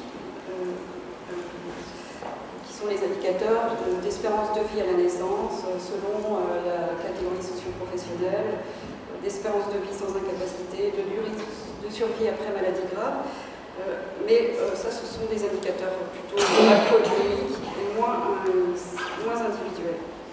Et donc, comme je vous l'ai dit, en tant qu'économiste de la santé qui travaille sur les données individuelles, on va s'intéresser s'intéresser aux états de santé perçus, aux limitations fonctionnelles et aux maladies chroniques diagnostiquées notamment. Alors, ce que je voudrais dire ici, de voir toutes ces questions que j'ai posées, quels sont les liens entre santé et bien-être? Eh bien, d'un point de vue d'économiste appliqué qui s'intéresse aux questions de santé et au lien entre la santé et le bien-être, la santé et les inégalités sociales par ailleurs, eh bien, on a plusieurs types d'analyses possibles. Et ces analyses vont dépendre de la question qu'on se pose, et en particulier du lien de causalité qu'on veut mettre en évidence. Donc, on est intéressé par l'identification du lien de causalité au-delà de simple corrélation, et souvent, quand on veut mettre en évidence un lien de causalité, eh bien, on a des facteurs de médiation. C'est intéressant aussi de prendre en compte leur rôle. Alors, par exemple, parce que je n'ai peut-être pas beaucoup de temps, en ce qui concerne les liens entre état de santé et revenu, on peut se poser la question de savoir si le revenu influence la santé ou bien si l'état de santé influence les revenus. Et dans cette question-là, il y a souvent des facteurs qui interviennent de manière plus ou moins masquée, comme par exemple la distance au fait d'avoir accès aux soins, ou ce genre d'indicateurs. Vous avez une série de questions qu'on peut poser, les liens entre l'état de santé et l'insertion sur le marché du travail. Est-ce que la maladie est un frein à la carrière? Est-ce que la maladie empêche l'accès au marché du travail? Les liens entre état de santé et satisfaction dans la vie. Est-ce qu'on est plus heureux en bonne santé? Oui, mais certains ont des préférences adaptatives qui ne font pas forcément ce lien très facilement. Ou bien est-ce que la satisfaction dans la vie améliore l'état de santé? Vous voyez, on a une série de questions et il faut bien identifier la question à laquelle on peut répondre. Est-ce qu'on a quelques exemples de cas concrets avec des réponses? Oui, tout à fait. Donc, je voudrais notamment cibler un exemple entre les liens, pour parler des liens entre la santé et le bien-être, qui est celle des barrières au renoncement ou au non-recours aux soins. Donc, il y a quelques études assez récentes, peut-être en augmentation, sur le renoncement aux soins ou sur le non-recours. Alors, peut-être plutôt que de parler de renoncement aux soins directement, je parlerai de non-recours, puisque en fait, le non-recours aux soins peut être dû à des préférences pour la santé qui seraient moins favorables à la santé, dont on peut imaginer qu'elles sont peut-être des préférences en partie adaptées aux contraintes. Des préférences pour la santé qui sont variables dans la population, et puis vous avez par ailleurs un vrai renoncement aux soins, entre guillemets un vrai, puisqu'on va interroger les individus sur les causes de leur renoncement aux soins. Pourquoi est-ce qu'ils renoncent aux soins dans les 12 mois qui ont précédé la date d'enquête, par exemple? Et donc là, on sait que le fait d'avoir des revenus faibles, qu'il y ait une distance géographique importante entre les lieux de soins et l'habitation des individus. On sait aussi que les barrières culturelles et psychologiques peuvent jouer comme motif de renoncement aux soins. Alors, je citerai donc notamment un travail intéressant de Sophie Kuttmüller, Florent Fuseau et Jean Wittwer, qui est assez récent sur les populations en situation de précarité, qui a montré que certaines dispositions associées à la CMEC, la couverture maladie complémentaire, entraînaient un renoncement aux soins. En fait, si vous voulez, dans la couverture maladie universelle complémentaire, il y a des effets de seuil. Et vous avez des individus qui sont juste au-dessus du seuil et qui ne bénéficient pas de cette couverture maladie universelle complémentaire. Ils peuvent bénéficier d'une aide à la complémentaire santé et la plupart n'ont pas recours à cette aide. La question est de savoir pourquoi est-ce qu'ils n'ont pas recours à cette aide. Eh bien, les réponses, c'est qu'il y a un manque d'information. Donc ils ne savent pas qu'ils peuvent recourir à cette aide. Ils en ont assez de faire un certain nombre de démarches et d'être stigmatisés par le fait de remplir des dossiers pour avoir accès à une aide, etc. Donc vous avez la question du renoncement aux soins qui est très importante pour les populations en situation de précarité. Et donc à la question, est-ce que la généralisation du tiers payant va permettre de résoudre le problème de l'accès aux soins, comme le dit la ministre? Vous nous répondez quoi? Alors, la question de la généralisation du tiers payant, c'est une question un peu plus large que celle-là, puisque les bénéficiaires de la CMUC ont payant chez les médecins. Alors, simplement, on sait que certains bénéficiaires de la CMU ou de la CMUC sont discriminés par les médecins, parce qu'il y a eu des testings. C'est compliqué pour les médecins, apparemment, de recevoir certains patients, parce que c'est compliqué, effectivement, c'est l'argument qui donne, de se faire rembourser ensuite, a posteriori. Ils ont mis une charge de travail importante, il ne faut pas le nier, le fait de remplir des dossiers. Alors, est-ce que la généralisation du tiers payant est une solution? Je pense qu'il y a des variations territoriales. À Paris, par exemple, tous les médecins sont quasiment en secteur 2, donc les gens qui vont chez les médecins en secteur 2, la plupart du temps, ont une complémentaire santé et peuvent régler les frais et se faire rembourser ensuite. Ça se pose sans doute on se pose sans doute cette question de l'intérêt du tiers payant dans d'autres territoires que ceux où les individus ont un accès facile parce qu'ils ont les moyens de payer, mais effectivement, il y a eu des études qui montrent que ça peut être un frein au fait d'avoir accès aux soins, mais c'est sans doute pas, pour une grande partie, c'est pas le seul facteur. Un dernier petit exemple? Voilà, un dernier exemple, c'est celui des liens entre la maladie chronique et l'insertion professionnelle. Donc, il y a un certain nombre de travaux en nombre croissant sur le lien entre maladie chronique et sortie du marché du travail, ou bien même possibilité d'être au chômage, d'avoir des carrières moins favorables. Donc, je cite un des travaux que j'ai fait avec des co-auteurs, il y a plusieurs travaux en cours avec des co-auteurs, sur la mise en évidence d'un lien causal entre les affections de longue durée, notamment, le fait d'avoir une maladie chronique reconnue par la sécurité sociale, et l'inactivité. L'inactivité, c'est la sortie du marché du travail, et ceci vaut notamment pour les plus défavorisés, les ouvriers ou les individus qui sont dans une catégorie socio-professionnelle moins favorable. Donc vous avez un accroissement des inégalités liées à la maladie chronique, puisque finalement ce ne sont pas les plus favorisés qui vont être les plus embêtés du fait de leur maladie, mais plutôt les catégories les moins favorisées.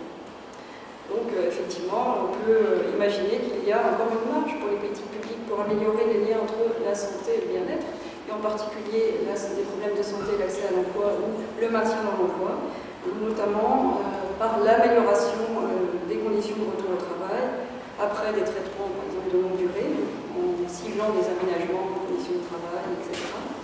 Et puis éventuellement aussi la lutte contre certaines discriminations, puisqu'on sait que dans des études ont montré que les patients atteints de VIH, même s'ils ne mentionnent pas leur maladie, mais du fait des arrêts maladie qu'ils peuvent avoir, ou les patients atteints de cancer, du fait des arrêts maladie qu'ils peuvent avoir, peuvent être entravés dans leur carrière sur le marché du travail. Merci beaucoup Christine Leclinch. Des questions dans la salle? Monsieur.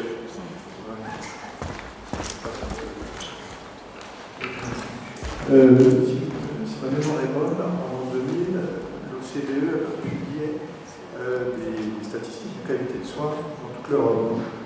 Et la France était parmi les premiers, sinon la première. Et aujourd'hui, enfin l'année dernière, je crois qu'on est 8e ou 9e, on a décru fortement. Alors est-ce que vous confirmez, est-ce que vous l'avez constaté? Et deuxièmement, quand on parle aujourd'hui de l'offre médicale, qui touche quand même la santé, on dit que les plus grands problèmes, c'est la désertification, c'est le fait qu'il y a de plus en plus d'inégalités face aux soins. Ensuite, la prévention qui est extrêmement en retard en France. Je ne parle pas des nouvelles technologies que l'on voit d'un œil un peu rétrograde. Voilà. Merci. Alors, sur la mesure de qualité de soins, pas en tête exactement cette étude-là, mais il me semble que récemment est sortie quand même une étude de l'OCDE qui continuait à montrer que la France avait de très bonnes performances en matière de santé. Donc je ne sais pas quel est ce classement de la perte de place en termes de classement, je n'ai pas ça en tête. En ce qui concerne la mesure de des qualités de soins, c'est très compliqué. Il faut des indicateurs multiples. On essaye de mesurer l'efficience productive. dans les hôpitaux. On a modifié avec la loi de 2004 la façon dont la tarification à l'hôpital se passait. Et on a vu qu'il y a un certain nombre d'effets pervers aussi de cette modification de la tarification pour aller vers la tarification à l'activité, puisque certaines activités dans certains hôpitaux ne sont plus efficientes. Les hôpitaux effectivement arrêtent de produire certains types de traitements. Alors ça, c'est pas sans lien avec la question de la désertification médicale, puisque effectivement la question, c'est pas la question dont je suis spécialiste, mais la question de la localisation des producteurs de soins dans les territoires est une question très importante. Et pour l'instant, les médecins ont le choix de l'installation et effectivement, les lois de santé peuvent essayer de revenir sur cette disposition du choix de l'installation. Et on voit d'ailleurs qu'il y a de plus en plus de médecins qui sont salariés. Les jeunes médecins sont de plus en plus salariés plutôt que médecins libéraux. Mais on ne peut effectivement pas continuer à imaginer que certains territoires sont très dotés et d'autres moins en termes d'accès aux soins. Donc le renoncement aux soins, une des barrières à l'accès aux soins, au recours aux soins, c'est aussi le fait qu'effectivement, les gens le disent, que la distance entre le patient et les producteurs de soins est trop importante. Alors sur les inégalités, bien, il y a des inégalités sociales de santé, ça on le sait, il y a beaucoup de travaux, et on sait que donc les plus précaires sont aussi en moins bonne santé. Et d'ailleurs, dans les enquêtes, quand on interroge les individus, eh bien, souvent les plus pauvres ne considèrent pas que la santé est une priorité. Ils ont d'autres contraintes, comme je disais dans mon exposé. Et donc, quand on les interroge sur leurs préférences pour la santé, eh bien, ils peuvent très bien dire que leurs préférences ne sont pas si importantes que ça. Parce qu'ils ont d'autres chats à fouetter, ils ont un travail à trouver, ils ont des enfants à éduquer, et la santé finalement n'apparaît pas une priorité, alors même que c'est, comme je l'ai dit, je crois, je l'ai écrit dans la petite tribune, pour la tribune justement, les plus pauvres ont tendance à oublier que la santé, ont tendance à penser que la santé c'est un problème à oublier plutôt qu'une opportunité à saisir. Donc il faut effectivement développer des programmes de prévention, je pense des programmes à l'attention de ces individus, de ces personnes en situation de précarité pour faire en sorte que la prévention soit plus importante. Par ailleurs, la prévention, effectivement, pour la population en général, est, je pense, le parent pauvre des politiques publiques de santé. Effectivement, il y a beaucoup encore de choses à développer pour que les individus aient un rapport peut-être plus direct à la prévention, mais ça touche également à des aspects plus anthropologiques. Dernière question. Oui, monsieur.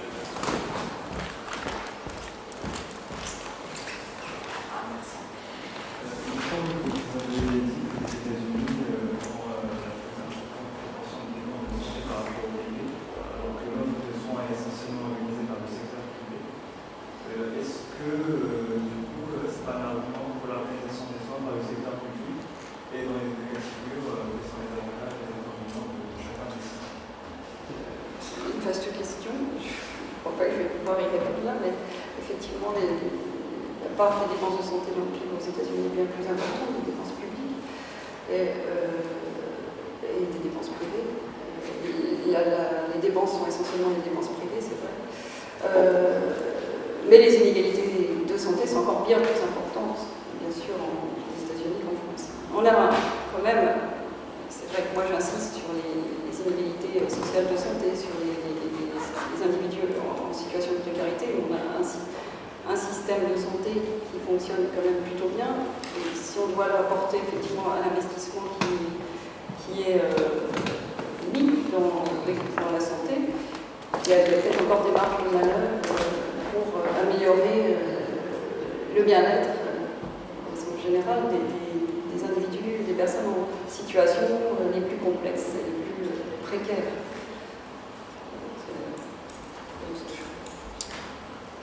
Merci beaucoup, Christine. Christine Leclerc.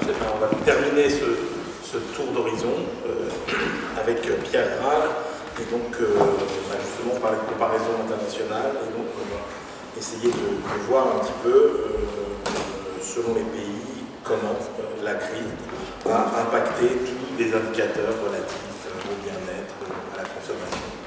Pierre Graal, c'est à vous. Merci beaucoup. Donc le papier.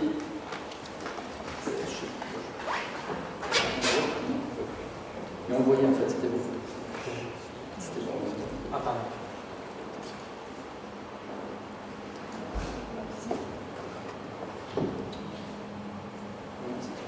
Ouais, c'est ça.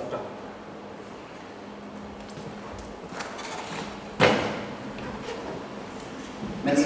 Donc le papier que je vais présenter est un papier qu'on a corrigé avec Michael Sissi qui est présent dans la salle au premier rang. Et il se trouve qu'on va s'en servir pour l'atelier qui suit, et donc assez souvent de temps en temps dans ma présentation, je dirais, on en parle dans l'atelier si vous le souhaitez. Donc notre sujet c'est les questions autour donc, de la mesure du PIB et du bien-être. Et l'idée c'est de faire une comparaison internationale sur une période assez longue. Alors, juste que j'appelle donc, il y a donc 3 points sur ce premier slide. La première, c'est qu'on veut mesurer ce qu'on va qualifier d'utilité, mais que bien sûr, nous a dit que c'était le mot qu'on utilisait quand on ne savait pas dire autre chose. Donc ça nous va bien, hein, donc vous pouvez entendre bien-être à chaque fois que j'ai l'utilité. Ça nécessiterait une définition. On va le faire sur une période assez longue, c'est-à-dire en fait, depuis le début des années 90 jusqu'à le plus tard possible. Et c'est-à-dire en fait pas jusqu'à hier. Ça c'est un des sujets sur lesquels on pourra revenir, c'est quand on utilise par exemple le PIB comme indicateur pour suivre le bien-être. On a l'habitude que le PIB on l'a quand même très régulièrement, très régulièrement, et il n'y a pas longtemps qu'on l'a, à la suite de 2014, tranquillement. Quand on fait des choses plus complexes, c'est difficile d'avoir des données qui soient toujours récentes. Et donc on cherche à remonter assez loin pour pouvoir regarder l'impact sur les variables qu'on suit de la crise des années 2007-2008. Pourquoi le milieu des années 90 et pas 1960? C'est parce qu'on souhaite aussi avoir dans notre échantillon certains pays, ceux de l'Europe de l'Est en particulier, qui sont intéressants à des égards, et en particulier s'ils ont un niveau de développement plus faible, et que ces pays, ça n'a pas beaucoup de sens de les regarder avant le milieu des années 90. De leur régime politique avant, puis la période dans laquelle il y a beaucoup de convergence se pose réellement. Alors, on veut de nombreux pays européens pour cette comparaison. Pourquoi? Parce que quand on commence à vouloir des pays européens, on veut la France, on veut l'Allemagne, on veut les pays du Nord, parce que si on n'a pas les pays du Nord, c'est pas possible. On veut les pays du Sud, parce que si on n'a pas la Grèce, l'Espagne et l'Italie, on va parler de la crise. Et on veut les pays de l'Est, parce qu'effectivement, ils ont une histoire très très différente. Donc, on veut de nombreux pays européens, et on va mesurer donc le PIB et le bien-être. Alors, j'ai préparé un slide sur les niveaux du PIB, mais je pense qu'on y reviendra dans l'atelier. Je vous dis que je le dirai plusieurs fois, donc c'est la première fois que j'ai été un petit peu abordé précédemment, mais on peut y revenir longuement. Il y a eu, vous le savez, enfin plus longuement tout à l'heure, il y a un rapport en particulier de styliste, celle aussi sur les recommandations sur la prise en compte du bien-être. Je passe les recommandations, parce que j'imagine que dans la salle, tout le monde en a entendu parler, ou même a été acteur important dans ces sujets. Bon, franchement, même quand on n'en a pas entendu parler, ça n'est pas très très loin. Là, j'utilise mon premier joker. Et on pourrait s'attendre à mieux. Deuxième joker. Alors, notre papier présente une dimension empirique importante, ce qui conduit à revendiquer, une certaine modestie dans les résultats qu'on vous présente, car la construction de données. Alors, je me suis fait avoir, en fait, ici, on m'a dit qu'il y aurait des lycéens, de très nombreux lycéens, et que ça seraient des lycéens essentiellement, et en fait, il y a des gens que je connais depuis 25 ans, qui sont donc des lycéens dans l'esprit, mais pas de doute. Mais je vais donc dire des choses qui apparaissent. Non, mais c'est bien de faire des rappels. Des banalités pour beaucoup de choses. Donc, les données, c'est compliqué à avoir. C'est un travail qui est artisanal, qui est laborieux, qui est parfois un peu héroïque. C'est pas j'appuie sur le bouton données de l'Eurostat, je vois arriver les choses et je peux faire des comparaisons. Je peux faire que du travail très intellectuel. Non, il y a du travail de charbon. Alors là, j'ai mis dans le slide le fait que sur la consommation effective en Espagne, on avait été conduit à faire des hypothèses pour ne pas perdre l'Espagne dans notre échantillon. Et donc, l'idée de base, c'est que la consommation qu'on a en Espagne, c'est pas la consommation effective, parce qu'on n'a pas, en Espagne, réalloué des dépenses comme l'école ou la santé qui sont plutôt collectives, et qu'il faut réallouer à chacun des individus. Les comptables nationaux espagnols ne le font pas, nous on l'a fait. Donc, on l'a fait pour les années les plus anciennes de l'échantillon, alors que l'Espagne, ça commence depuis de manière beaucoup plus récente. J'aurais pu mettre d'autres exemples. Par exemple, on n'a pas, ça a l'air de rien, le nombre de ménages dans tous les pays pour chaque année. Donc ça a l'air de un nombre de ménages, c'est pas un truc, donc on extrapole, etc., etc. Ce qui fait que la notion d'utilité que l'on retient est beaucoup moins ambitieuse que celle qu'on avait quand on avait commencé à faire le papier. On s'était à faire un truc où il y avait beaucoup plus de choses, beaucoup plus proches de ce qu'avait dit Stiglitz et Fitoussi, qui est critiquable si je comprends bien, mais nous on fait moins bien, donc c'est pour ça que je n'ai pas trop non plus critiqué. Pour les curieux, il y a un atelier, le Smiley, c'est pour dire que j'ai déjà dit une fois, donc ça fait la deuxième normalement. Donc, l'indicateur, il repose sur une base théorique et il s'en éloigne. Donc, la base théorique, c'est une fonction d'utilité améliorée. La fonction d'utilité, c'est simplement une chose toute bête qu'on a, qui a déjà été évoquée dans toutes les présentations précédentes. Ça repose sur l'hypothèse que le travail, c'est une des utilités. C'est qu'au fond, l'homme préférerait avoir à travailler et à consommer, et qui préférerait rester donc, en loisir. Si vous connaissez des personnes qui cherchent à travailler tout le temps, le modèle ne s'applique pas. S'ils aiment bien le travail parce que c'est du pouvoir, parce que c'est du plaisir, parce que toute chose, ça ne s'applique pas comme d'habitude, mais c'est pour nous comme pour les autres. Alors le deuxième point, c'est le rôle important, pour vous les souligner, des économies d'échelle dans le passage de notion de PIB par tête, de consommation par tête, à la notion d'utilité ou de bien-être. Il nous semble que c'est, d'un point de vue théorique, on peut se demander pourquoi, enfin on peut comprendre pourquoi, donc d'un point de vue empirique, c'est assez important. D'un point de vue théorique, les économies d'échelle, c'est le fait que quand la taille d'un ménage augmente, il y a des consommations qui sont des coûts fixes, donc le poids se réduit avec la taille du ménage. Or, ce qui est important d'observer, c'est que dans l'évolution, la taille des ménages en moyenne, dans l'ensemble des pays de notre échantillon, elle a une tendance à se réduire assez fortement. Et de fait, je pense qu'il y a là quelque chose qui peut expliquer une part importante de l'écart entre une consommation par tête, par exemple, et une consommation par unité de consommation. C'est quelque chose qu'on verra dans les données empiriques importantes. La taille des ménages, donc, troisième chose, et là on s'éloigne de l'arbitrage de la fonction d'utilité, c'est le rôle du chômage qui a été évoqué tout à l'heure dans une question sur le chômage. Le chômage, il faudrait qu'on puisse le modéliser dans le cadre qui est présenté. C'est évidemment pas le choix qu'on fait. Évidemment, le chômage, c'est important, surtout avec la crise, déjà c'est le point de départ, dans l'évolution de ce que pourrait être le bien-être, mais on ne fait pas l'hypothèse, bien sûr, que le chômage résulte de l'arbitrage entre la consommation et le loisir. Les théoriques font ça, c'est pas du tout notre cas, donc je vais présenter ensuite pour dire ce qu'on fait, on va rajouter à côté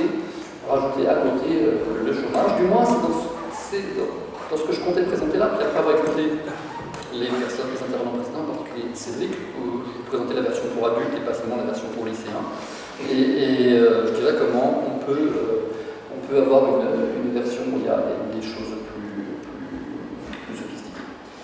Alors, le modèle qu'on a, donc je pense que j'avais droit à une seule équation compliquée, mais je l'utilise, c'est que l'utilité est fonction d'une équation qui a l'air avec plein de paramètres, mais on va tous les enlever pour les remplacer par des chiffres à un moment donné.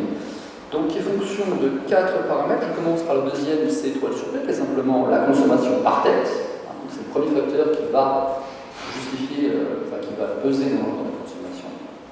Ensuite, on a le facteur P sur M, qui est le nombre de têtes, qui est la taille moyenne des ménages qui vont jouer. Et enfin, on a 1-L, qui est le loisir. C'est les 3 facteurs qui vont rentrer dans l'utilité selon nous. Et puis on rajoute, donc ici on a rajouté à la main un facteur qui dépend donc, du taux de chômage, U, qui nous explique ce qui a été évoqué tout à l'heure dans la question de Jean-Pierre Ferry sur le fait qu'il peut y avoir un impact du chômage au-delà de l'impact ici, non pas sur le revenu, c'est-à-dire sur la consommation, il peut y avoir un impact du chômage qui peut être lié à plusieurs choses. Alors, pour les curieux, il y a un atelier avec de Smiley où on va détailler exactement comment on arrive à cette formalisation-là. Ce que je peux dire là, c'est qu'on peut engendrer cette influence de l'utilité en disant qu'il y a deux états de la nature, comme tout à l'heure sur les inégalités. Il y a deux états de la nature, un état où il y a du chômage, où vous êtes chômeur, l'autre où vous n'êtes pas chômage, et pas chômeur, et de ce fait, avec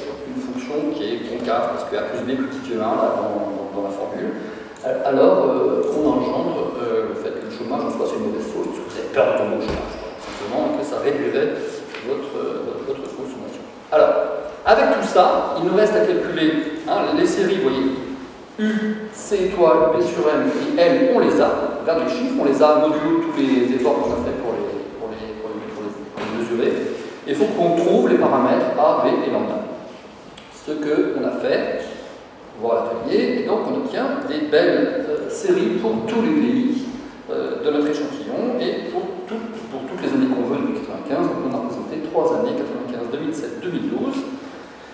Le tout étant bas 100 aux États-Unis en 2012, c'est mesuré de manière qui sera détaillée dans le corps. Personne n'a au-dessus des États-Unis. Non, pas dans notre représentation. Dans la recherche des États-Unis, voilà, les États-Unis sont encore au-dessus de tous les pays de l'échantillon. Alors, bon, donc les caractéristiques, je passe rapidement, c'est que les États-Unis sont en tête et les US sont en queue. C'est normal, quelque part, ils ont des niveaux de consommation par tête les plus faibles qui jouent beaucoup. Il y a une certaine convergence, il y a une théorie économique qui dit qu'il y a une convergence des niveaux de développement dans les pays les plus pauvres et il y a tendance à croître plus vite, donc une convergence jusqu'en 2007, et il y a la crise depuis. Ce n'était peut-être pas la peine de faire tout ça pour arriver à ces 4 conclusions, mais on peut en faire bien d'autres des conclusions. Et en particulier, je vais insister dans 2 minutes, si vous m'en dites sur le tableau suivant, qui présente l'évolution de la médiane en Europe. C'est-à-dire que là, c'est pas chacun des pays, c'est l'européen moyen, exactement, le pays médian. Le pays médian, et on va essayer d'analyser comment a été modifiée l'évolution de l'utilité entre les deux périodes, avant la crise, après la crise.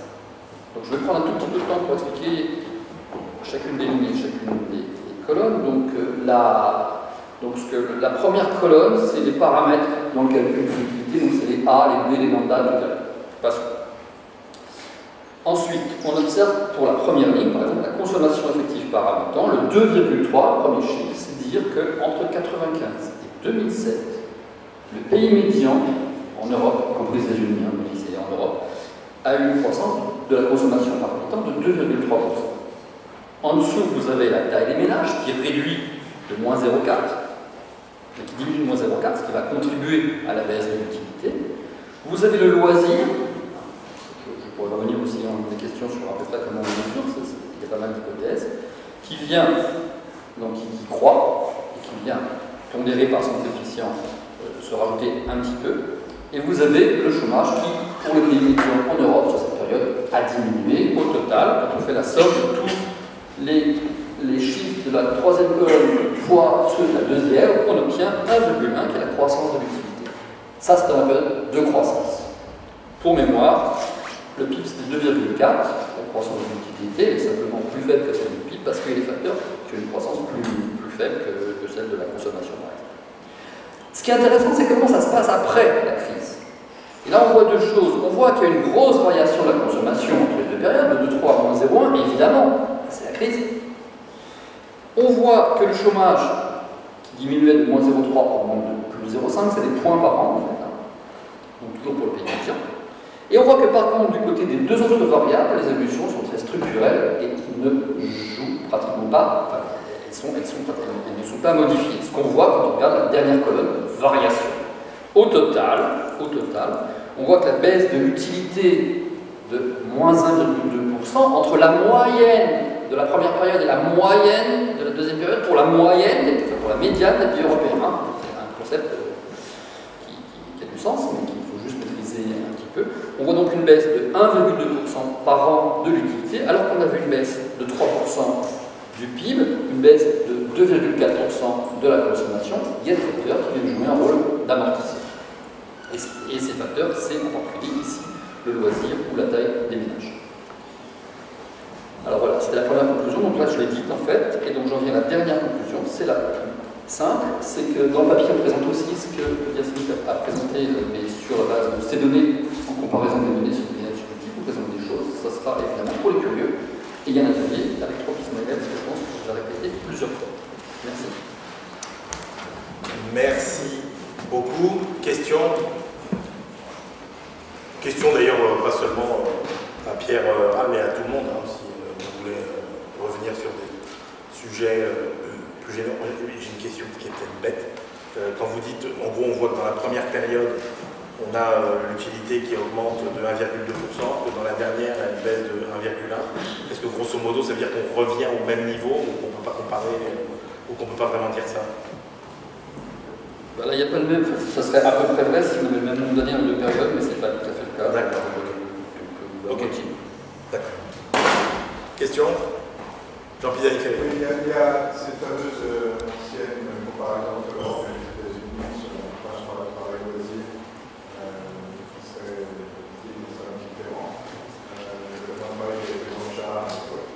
J'ai passé un peu vite sur la comparaison avec les États-Unis, c'est intéressant de revenir pour voir ce que ça donne effectivement en termes d'évolution sur la Est-ce que ça te répond? Oui, enfin, on peut, là c'est un choix de présentation, hein. On présente un tableau graphique sur l'utilité, et après on décompose sur la médiane pour l'ensemble des données, on peut faire tous les découpages. Excusez-moi, simplement, si vous pouvez revenir sur le résultat, sur la CFS. Sur ça? Oui. Mais là, tu n'as que l'utilité globale. Hein. C'est ta question porte. C'est pas en pourcentage. C'est bassin États-Unis en 2012, c'est ça? C'est bassin aux États-Unis en 2012. Donc, tu vois, sur la première colonne des États-Unis, c'est 95. On est à 88. 88, c'est l'indicateur d'utilité qui, pour moitié, est de la consommation par tête, plus des ménages, pour moitié du loisir. Et là, j'avoue que je ne saurais pas répondre à ce qu'est du loisir, à ce qu'est de la consommation. Mais on peut décomposer dans tous les sens les comparaisons France-États-Unis, Europe-États-Unis, pour chacun des indices. C'est l'intérêt de la technique. Peut-être là, mais je rentre dans les choses techniques. On a choisi le même paramètre A et B pour tous les pays et pour toutes les périodes. Ce qui est discutable, évidemment. Pourquoi il ne semble pas avoir ça? Ça change fondamentalement la réussite sur les Europe.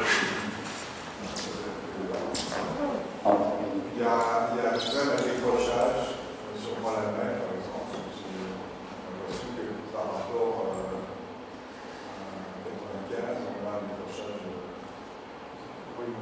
Là, on a 80. Oui.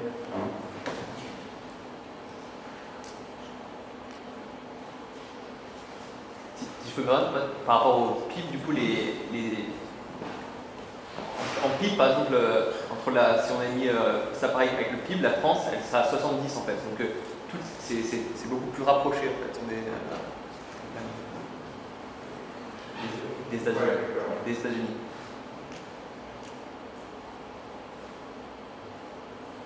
Ce serait intéressant pour ce débat qu'il y a eu à l'époque, c'était Jean-Charles sur. Ça disait quoi ça? C'était sur le thème l'Europe a fait un choix social différent des États-Unis, beaucoup plus privilégié le loisir, et donc dans les comparaisons du marché, c'est pas l'efficacité, c'est le choix social. Ça permet de documenter les composants de choix social, en traitant différemment souvent le chômage et le nombre d'heures travaillées. Je pense que c'est intéressant d'éclairer ce débat avec toi.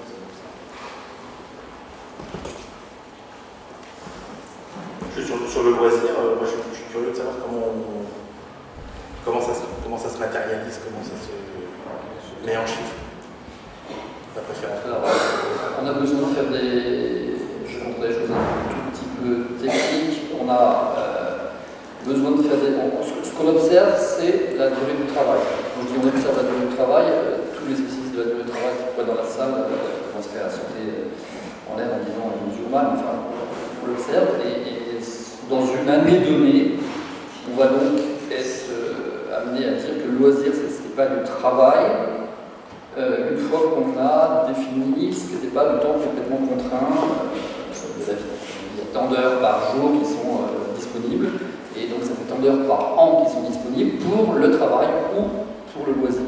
Ensuite, on dit que les chômeurs, on leur applique la durée du travail des gens en emploi. Pour ça, c'est toujours l'histoire des nains sur les épaules des géants, on s'appuie sur la littérature, donc Marc Fleurbeck a testé plusieurs fois.